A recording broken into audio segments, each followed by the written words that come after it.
This guide will help you enable the PUBG server timeout feature for better gameplay management. Follow these steps to configure the settings effectively. Step 1. Access game settings. Open PUBG and navigate to the main menu. Look for the settings icon, usually represented by a gear symbol, and click on it to enter the game settings menu.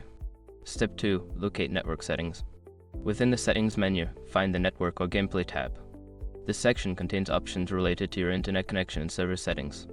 Step 3. Enable server timeout. In the network settings, look for the option labeled server timeout or similar. Toggle this option to enable it, allowing the game to disconnect from servers that are unresponsive for a set period. Step 4. Adjust timeout duration. Once the server timeout option is enabled, you may have the option to adjust the timeout duration.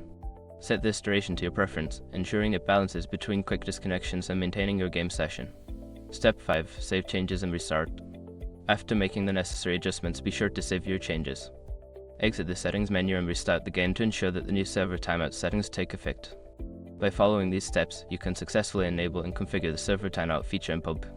Enjoy a smoother gaming experience.